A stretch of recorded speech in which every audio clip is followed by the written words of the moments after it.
Nou Oranje toe. Die dorp waar Afrikaners besig is om 'n soort tuisland te skep, sedert 1990 al. Gister toe ek vir iemand sê ek wil Oranje besoek, was hy byna geskok. Hoekom Oranje, vra hy? Oranje? Al wat ek kon dink om vir hom te sê is, hoekom nie Oranje besoek nie? Ek is 'n skrywer. Is dit nie my plig om na soveel as moontlik mense oor alle grense heen, is 'n manier van leef te gaan kyk nie? Ek het in 1993 vir die eerste keer hier gekom. Toe was hier net 'n kafee met 'n krakende sifteer. Baie van die inwoners was oud, effens verbitterd en nogal onspraaksaam. Nou is hier 'n bierbrouwery en allerlei ander winkels. Dit is ook nie moeilik om iemand te kry om jou te vertel wat presies hier gebeur nie. Dink jy daar is mense wat dink jy moet omtrent deur 'n grenspos gaan om hier te kom? Ek dink mense het nogal allerlei persepsies oor ja, daar's baie stigmas. Ek dink die ouens jy moet ook maar appels met appels vergelyk. Selfe mense wat nou daai stigmas het, bly self agter hoë mure en sekuriteit, hekke en nee, ons het 'n oop dorp. Enigiemand welkom. Maak nie saak van watter plek afkom nie. Hoorie, en hoe jy hier beland? Ek het besighede hier naartoe geskuif. Ek het lank oor see gebly, het ek in Europa besighede opgebou het en toe nou teruggekom het. En waarom het jy teruggekom? Liefde vir Afrika, seker maar, is nou so bloed. Of het is nie. Ek gaan nou nie vir almal praat nie, namens almal praat. Was jy lank oor see, Ja, omtrent 7 jaar. Hoe is dit so lank? Waar in Londen? Brittanje en Frankryk meestal. Ja. Maar ja, jy weet, nou mis jy huis. En ja, jy weet as jy daar kan sit, weet jy mos maar wat hier aangaan en so. Maar as jy lank weg was en kom terug, terwyl jy af en toe op vakansie kom, maar wanneer jy kom vestig weer, dan sien jy tekortkoming. Jy weet, praat jy van misdaad, misdaad in die klas. Maar misdaad gaan jy oral in die wêreld kry. Dit is meer die simptome daarvan. Die onvermoë waarskynlik van die staat om hulle deel te doen. Ja. Hulle probeer, ek gaan nou nie weer eens, mis vir algemeen nie. Maar hulle probeer as goeie polisieman daar buite en ek weet ek al my uit vir hulle af. Ek is al familie wat in die polisie was en so. Jy weet, maar ek dink dit gaan oor die hele stelsel. Die stelsel is verkeerd. Ja. Dit is soos 'n ouetjie wat met Lego sit en speel. Ja. Jy weet, jy kan sien hy probeer 'n ding doen, maar dit werk nie heeltemal nie. Dit is nie, miskien moet hy dit net afbreek en weer van voor af regbou, jy weet. Dis omtrent wat Suid-Afrika ervaar het. En ek het maar besluit wie is die ouens my nie wil hê nie. My idees en my kapitaal en my lewenslus en my optimisme en passie vir die lewe. As hulle my nie wil hê nie as gevolg van my volkskap, omdat ek Afrikaner is, omdat ek Afrikaans praat en omdat ek trots is daarop, dan sal ek maar op 'n ander plek gaan bly.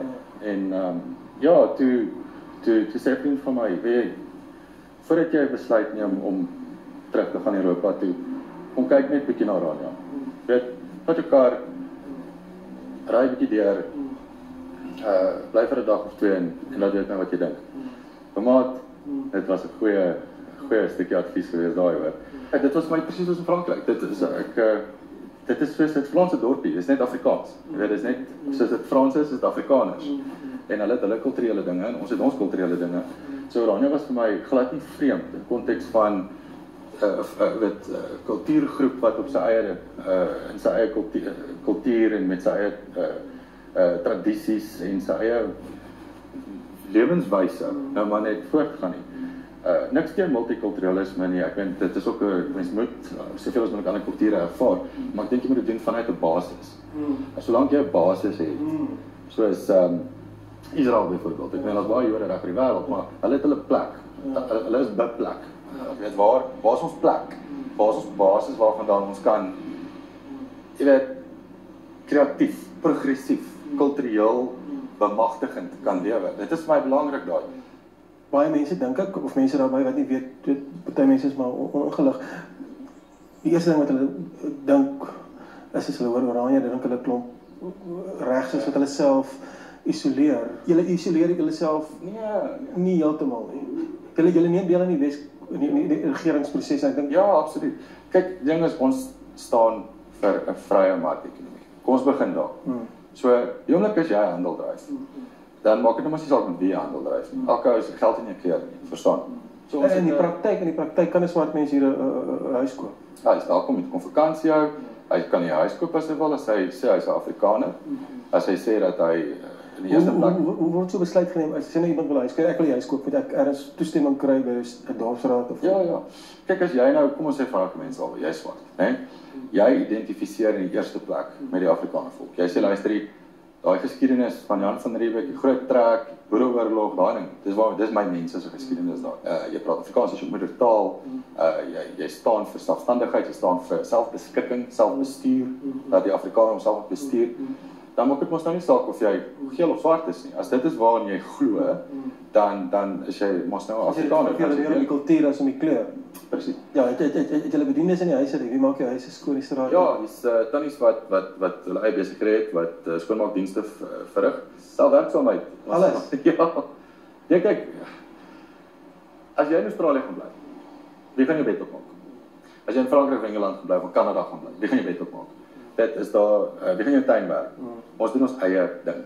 Met ander woorde, ons eie bestuur, maar die instandhouding, die konstruksie. En ek dink die mees belangrike deel, die betrokkenheid, moet van die self af, die eie afkom. Van konseptualisering tot bestuur doen ons dit self. Dit is waar jy nie jouself opoffer ter wille van integrasie nie, maar jy behou jouself, jy erken die ander, hy erken jou, dis kan jy goeie bure wees. By die inligtingskantoor vergeet ek my beursie en selfoon oop en bloot in my oop bakkie. Maar alles is nog daar toe ek terugkom. Die hele tyd terwyl ek deur die dorp ry, probeer ek woorde vind vir die gevoel wat die dorp in my losmaak. En dan kry ek dit. Die 70's. Dit voel vir my 'n bietjie soos om terug in die 1970's, terug op die platteland te wees.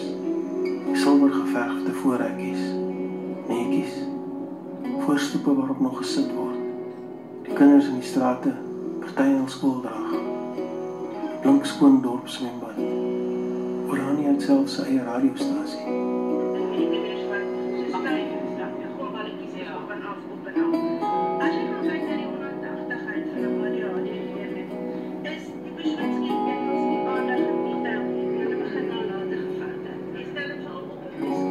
Toe ek uit Oranje wegry in die rigting van die Van der Kloofdam, dink ek om een of ander rede aan daardie liedjie van Lucas Maree, Jericho. Jericho se mure is van klip gemaak. Mens kan om jouself ook so 'n muur bou. Kar kom later van vooraf, en flitsligte. Seker 'n spoedklop vol, dink ek. Wat natuurlik nooit vir my 'n probleem is nie. My bakkie was jare laas in staat om die spoedgrens te breek. Die volgende oomblik is daar 'n hond langs die pad.